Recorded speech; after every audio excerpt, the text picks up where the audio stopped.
का किस्सा है। श्याम नगर गाँव में एक फैमिली रहती थी जिसमें बिट्टू, उसका भाई मीठा और उनका बाप रहता था। उनका बाप बहुत अच्छा इंसान था। उसने अपने दोनों बेटों को अलग अलग घर लेकर दिया था ताकि दोनों की लड़ाई न हो। मीठा अपनी बीवी नसीबो कैंची के साथ और बिट्टू अपनी बीवी छम्मा के साथ रहता था। एक दिन बिट्टू अपने बाप के साथ बैठा होता है कि मीठा वहाँ आता है। अब्बू जान, मेरे हिस्से के मकान की बहुत अच्छी कीमत मिल रही है, सोच रहा हूँ मैं इसे बेच दूँ। बेटा तू पागल तो नहीं हो गया? इतनी मेहनत करके मैंने ये मकान बनाया है तुम दोनों के लिए, और तू इसे बेचने की बात कर रहा है? नहीं नहीं, मेरे जीते हुए तू इसे नहीं बेच सकता।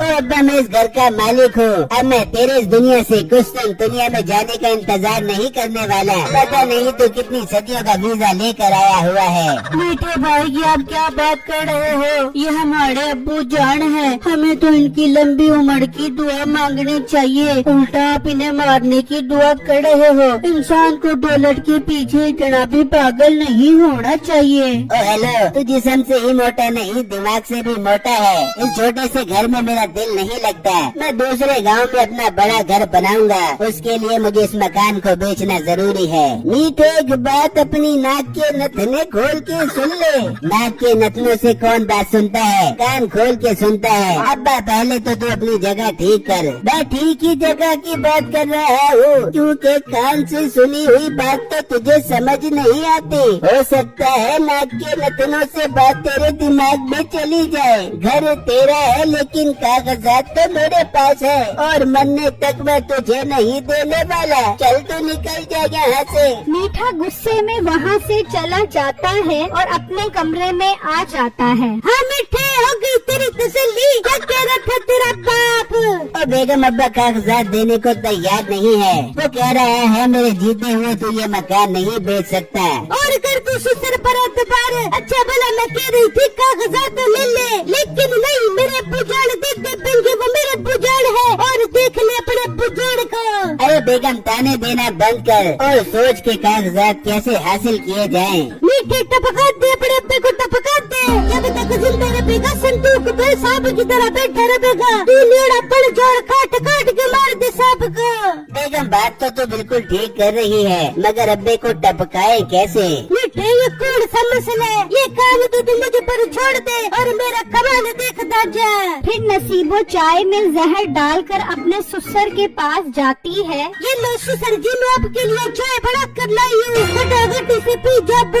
खैर तो है बेटा, आज तुझे मेरा ख्याल कैसे आ गया जो तू मेरे लिए चाय बना लाई? पहले तो तुम मुझे घूंट पानी का भी नहीं पिलाती। अरे ससुर जी, अब मुझे अकल आ गई है कि बड़ों की खिदमत करने से बहुत सवाब होता है, इसलिए मैं रोज आपके लिए चाय बना के लेके आऊंगी। जीती रह मेरी बेटी, जीती रह। तू चाय यहाँ रख दे, मैं पी लूँगा। नसीबो चाय वहाँ रख कर चली जाती है। कुछ देर बाद वो चाय उठाकर पी लेता है तो थोड़ी देर बाद ही उसे अपनी तबीयत खराब महसूस होना शुरू हो जाती है। ये मुझे क्या हो रहा है? मेरा दिल बंद हो रहा है। चाय में जहर इतनी तेजी से असर करता है कि उसका इंतकाल हो जाता है। नसीबो हंसती हुई वहाँ आती है और शोर मचा देती है। बेटे देख ससुर जी को क्या गया, जल्दी आजा, बहुत अस्पताल ले जा। मीठा और बिट्टू भी वहाँ आ जाते हैं। बिट्टू अपने बाप की हालत देखकर घबरा जाता है और वो उन्हें अस्पताल ले जाता है तो डॉक्टर बताता है कि उनका इंतकाल हो चुका है। वो वापस उन्हें घर ले आते हैं। हाय मेरे ससुर जी, इस दुनिया में नहीं रहे, कोई मुझे नींद की गोलियां खिलाते, मेरे से बर्दाश्त नहीं होता, मैं बिस्तर पे जाके सो जाऊंगी। हाय मेरे अब्बू जान, मुझे बड़ी जवानी में छोड़कर चले गए, मुझे भी साथ ले चलो अब्बू जान, मुझे ले चलो। उनके घर में रोना धोना लग जाता है। फिर वो उन्हें दफनाने ले जाते हैं। फिर जब शाम होती है तो मीठा मकान के कागजात लेकर चला जाता है, जिसमें बिट्टू के घर के भी कागजात होते हैं। वो अगली सुबह दोनों मकान का सौदा कर देता है और नसीबों के साथ वहाँ से से चला जाता है। शाम में जब बिट्टू वापस आता है तो वो वहाँ दूसरे चेहरे देखकर परेशान हो जाता है। भाई आप लोग कौन हो और हमारे घर पर क्या कर रहे हो? कौन सा तुम्हारा घर? ये दोनों घर मैंने मीठे से खरीद लिए हैं। वो ये मकान बेचकर कुम्हार वाली पुल के सामने वाले मकान में शिफ्ट हो गया है। अरे भाई ये आप क्या कह रहे हो? वो मेरे हिस्से का मकान कैसे बेच सकता है? वो तो मेरे नाम पर है। अब ये तुम्हारे नाम पर था या किसी और के नाम पर? वो मुझे बेच गया है। अब इससे तुम्हारा कोई वास्ता नहीं। बेहतर होगा तुम यहाँ से चले जाओ। बिट्टू बहुत परेशान हो जाता है और वहाँ से चला जाता है। ये मीठे भाई ने मेरे साथ बहुत बड़ा धोखा किया है। इन्होंने मेरा मकान भी बेच दिया। ये भी नहीं सोचा कि मैं उनका छोटा भाई हूँ। कैसे जिंदगी गुजारूंगा? बिट्टू उदास अपने दोस्त के पास पहुँचता है। क्या हुआ बिट्टू, तुम इतना परेशान क्यों हो? बिट्टू उसे सारी बातें बता देता है जिसे सुनकर उसे बहुत दुख होता है। बिट्टू ये तुम्हारे भाई ने तुम्हारे साथ बहुत बड़ा धोखा किया है। तुम्हें उसे कभी माफ नहीं करना चाहिए। यार मैं उसे कभी माफ नहीं करूँगा। मुझे तो लगता है अब्बू को भी इन्होंने मारा है। मैं उसी जुल्म का इंतकाम लेना चाहता हूँ। पर बिट्टू तुम कैसे इंतकाम लोगे? वो तो बहुत तेज और लालची है। लालची लोग ही तो फंसते हैं। यार मेरे जहन में एक बहुत अच्छा प्लान है। अगर तुम मेरा साथ दो तो हम दोनों मिलकर उसे उसके अंजाम तक पहुंचा सकते हैं। बिट्टू तू मेरा दोस्त है, मैं तेरा पूरा साथ देने के लिए तैयार हूँ। बता मुझे क्या करना है। फिर बिट्टू उसे एक बहुत ही अच्छी तरकीब बताता है जो उसके दोस्त को बहुत पसंद आती है। अरे बिट्टू जैसा तू कहता है मैं वैसा करने के लिए तैयार हूँ। वो बहुत लालची है, जरूर फंसेगा। फिर जब अगला दिन निकलता है तो वो एक टोकरी में नायाब काले तीतर रख कर ले जाता है और मीठे के घर के पास से गुजरता है। आ जाओ ले लो मुर्गिया ले लो। इनका गोश्त खाओगे तो याद करते रह जाओगे।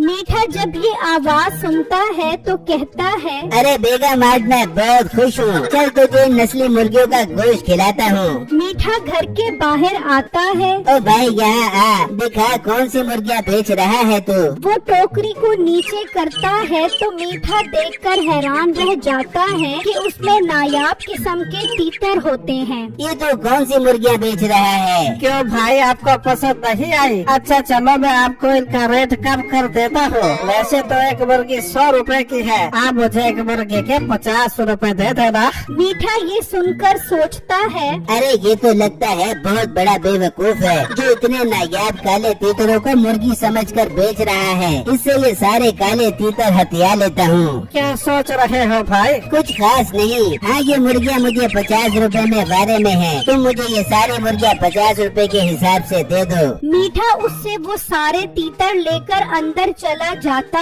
है। अरे बेगम देख एक बेवकूफ आया था। इन नायाब काले तीतरों को मुर्गी कह रहा था। सिर्फ 50 रुपए के हिसाब से मैंने उससे ये सारे काले तीतर खरीद लिए। बेगम एक तीतर 10,000 रुपए से कम का नहीं है। अरे मीठे वो बड़ा कोई बेवकूफ था जो तुझे इतने महंगे तीतरों को मुर्गियाँ समझ के बेच किया। हाँ बेगम होते हैं कुछ बेवकूफ लोग जो ऐसे काम करते हैं। खैर बेगम मैं इन तीतरों को बाजार में बेच कर आता हूँ। मीठा वो तीतर बेचने के लिए निकल जाता है और वहाँ बिट्टू का दोस्त उसके पास पहुँचता है और उसे बताता है कि उसने वो तीतर मीठे को बेच दिए हैं। बहुत अच्छा किया तुमने। अब वो समझ रहा होगा कि तुम बहुत बड़े बेवकूफ हो। पर बिट्टू ऐसा करने से क्या फायदा होगा? उल्टा नुकसान हो गया है अपना। यार तुम्हें समझ आ जाएगी, थोड़ा सब्र करो। अब कल तुम वहाँ मोड़ लेकर जाओ और उसे कहो कि मैं कबूतर लेकर आया हूँ। ठीक है बिट्टू मैं ऐसा ही करूँगा। फिर जब अगला दिन निकलता है तो वो 2 मोर लेकर जाता है और आवाज लगाता है, कबूतर ले लो कबूतर, सस्ते सस्ते प्यारे प्यारे कबूतर ले लो। ले बेगम आज वो बगलौल फिर आ गया है। देखता हूँ उसके कबूतर कैसे हैं। मीठा जब बाहर आकर देखता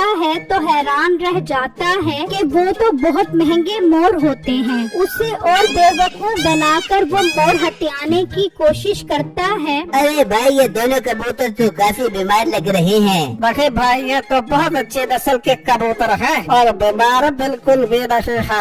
अच्छा ये छोड़ो, बताओ कितने के दोगे ये कबूतर? हाय 500 रुपए दो और दोनों कबूतर ले लो। मीठा तो दिल ही दिल में बहुत खुश हो रहा होता है कि ये बेवकूफ तो उसे बहुत फायदे पहुंचा रहा है। वो उससे दोनों मोर लेकर अंदर चला जाता है और नसीबो और मीठा उसकी बेवकूफी पर बहुत हंसते हैं। वहाँ वो बिट्टू के पास पहुँचता है और उसे बताता है कि वो मीठे को दोनों मोर भी बेच आया है। ये हुई ना बात। अब मीठे को मुकम्मल यकीन आ गया होगा कि तुम बहुत बड़े बेवकूफ हो। अब टाइम आ गया है उसे बेवकूफ बनाने का। फिर बिट्टू उसे अगला प्लान बताता है जिसे सुनकर वो खुश हो जाता है। अरे वाह बिट्टू, जवाब नहीं तुम्हारे दिमाग का। अब तो वो बुरी तरह फंसेगा। फिर जब अगला दिन निकलता है तो मीठा और नसीबो घर के बाहर खड़े बेसब्री से उसका इंतजार कर रहे होते हैं कि इतनी देर में वो आ जाता है। हाँ भाई साहब, आज क्या लेकर आए हो तुम? भाई आज तो मैं बहुत नायाब चीज लेकर आया हूँ। खड़े क्यों हो भाई, बैठो, दिखाओ क्या नायाब चीज लेकर आए हो तुम। वो सारे पत्थर गिरा देता है और कहता है, ये बहुत नायाब पत्थर है। ये मेरे हुजूर ने 20 साल पहले 20 लाख रुपए के लिए थे। आज मुझे पैसों की जरूरत पड़ी है तो इन्हें बेचने आ गया। मीठा और नसीबो दोनों उन पत्थरों को देखकर हैरान परेशान हो जाते हैं। अरे ये नायाब हीरो को पत्थर बोल रहा है, ये बगलोल इसके 20 लाख रुपए कह रहा है तो इसकी कीमत 20 करोड़ से कम नहीं होगी। मुझे इससे ये सौदा बनाना पड़ेगा। भाई तुम ये पत्थर कितने के दोगे ये बताओ। भाई आपसे क्या बहस कर दी, आप मेरे पक्के ग्राहक हो। आप 20 लाख रुपए में ही ले लो। मीठा दिल ही दिल में बहुत खुश हो रहा होता है। भाई मेरे पास 20 लाख रुपए तो नहीं है। हाँ मैंने ये घर 30 लाख रुपए का खरीदा है। तुम ये घर ले लो और ये पत्थर मुझे दे दो। तुम्हें 10 लाख रुपए ऊपर दे रहा हूँ इन मामूली से पत्थरों के बदले। पर भाई मुझे तो नकद रकम चाहिए। अरे भाई मान जा, तेरी डिमांड से ज्यादा पैसे दे रहे हैं, अपना तड़पा मान जा। अच्छा, अगर आप इतना इसरार कर रहे हो तो ठीक है। मकान के कागजात दो और ये पत्थर ले लो। मीठा मकान के कागजात उसे दे देता है और वो पत्थर लेकर चला जाता है और एक सुनारे की दुकान पर पहुंच जाता है और उसे वो पत्थर दिखाता है। सुनारे साहब बहुत नायाब पत्थर लेकर आया हूँ, बताओ कितने करोड़ रुपए दोगे मुझे इनके? अबे तो पागल तो नहीं हो गया, हीरे नहीं है ये तो आम पत्थर है। चल बेवकूफ भाग जा यहाँ से। भाई ये आप क्या कह रहे हो? ये तो मैंने 30 लाख रुपए के खरीदे हैं। क्या 30 लाख रुपए? तो पागल तो नहीं हो गया, ये तो 300 रुपए के भी नहीं है। मीठे जिसे हम बेवकूफ समझ रहे थे वो तो बहुत बड़ा सियाना निकला, हमें बेवकूफ बड़ा कीचड़ा लगा के निकल गया। नसीबो टाइम जाया मत कर, उसे अपने घर के कागजात वापस ले। वो दोनों घर पहुंचते हैं ओए बाहर निकल हमारे घर से, हमें नकली हीरे बेचे हैं तूने। तो अंदर से बिट्टू और उसका दोस्त निकलते हैं। बिट्टू मेरे भाई तुम यहाँ क्या कर रहे हो? मीठे मुझे भाई कहने की जरूरत नहीं है, ये मेरा दोस्त है और ये सब इसने मेरे कहने पर किया है। तुमने मेरे हिस्से का मकान भी बेच दिया और मुझे बेआसरा छोड़ दिया और अब्बू जान को भी तुमने ही मारा है। तुम्हारे साथ बहुत अच्छा हुआ। बिट्टू मेरे भाई मुझे माफ कर दो, मेरे पास कोई ठिकाना नहीं है, मुझे मेरा घर वापस कर दो। दफा हो जाओ यहाँ से। अब तुम दोनों अपनी शक्ल मुझे कभी मत दिखाना, तुम दोनों की यही सजा है। मीठे को उसके किए की बहुत अच्छी सजा मिलती है कि सब कुछ उसके हाथ से निकल जाता है।